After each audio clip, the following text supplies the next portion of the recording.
Шығыс Қазақстан облыстық балалар және жасөспірімдер кітапханасының «Кітап маған тақтанда қымбат» атты акциясын назарларыңызға ұсынамыз. Қайырлы күн, қымбатты оқырман қауым. Шығыс Қазақстан облыстық балалар және жасөспірімдер кітапханасы «Кітап маған тақтанда қымбат» атты акциясын маған жолдап, бірнеше сауалға жауап беруімді өтінген екен. Ендеше сол сұрақтарға жауап беріп көрсек. Бірінші сұрақ: ең алғашқы оқыған шығармаңыз, авторыңыз дейді. Ең алғашқы оқыған шығармам ол мектеп қабырғасында жүргенде Ғабит Мүсіреповтің «Ұлпан» шығармасы және Жүсіпбек Аймауытовтың «Ақбілек» романы болатын. Осы шығармаларды оқығаннан кейін әдебиетке деген, кітап оқуға деген қызығушылығым оянған еді. Екінші сауал: қазір қандай кітап оқып жатырсыз? Қазір Абай жолы роман эпопеясын оқып жатырмын. Қайталап екінші томын бітіруге жақындап қалдым. Үшінші сауал: өзіңізге ұнайтын кітаптар туралы айтып берсеңіз. Жалпы қазақ әдебиетінде өзіме ұнайтын кітаптар өте көп.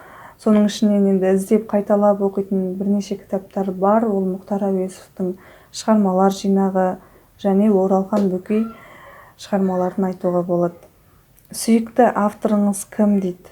Айтып өткендей, қазақ әдебиетінде қалам тербеген жазушы ақындар өте көп. Соның ішінен поэзия жанрынан Фариза Оңғарсынованы көп оқимын, сүйіп оқимын.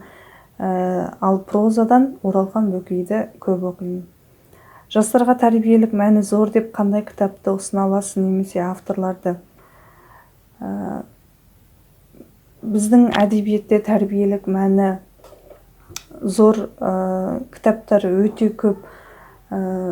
Мысалы, қазақ әдебиетінің ауыз әдебиетінен бастап, ертегілерден бастап, бүгінгі күнге дейінгі жазылған кітаптардың барлығын оқуға, танысып шығуға, зерттеп, зерделеп оқуға кеңес беремін. Соның ішінен Абай шығармаларымен танысуға жай ғана оқып қоймай, Абай бізге айтқысы келген тәлім тәрбиені ұғынып оқыса деймін.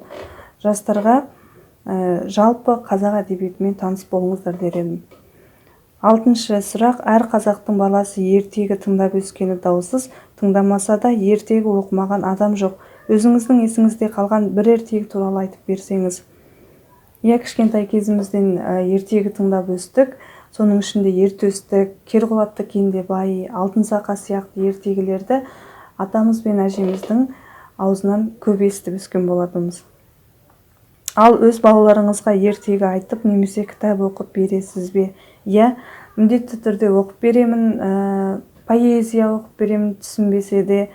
Абай өлеңдерін жаттатуға тырысам. Ертегі ол міндетті түрде айтылады.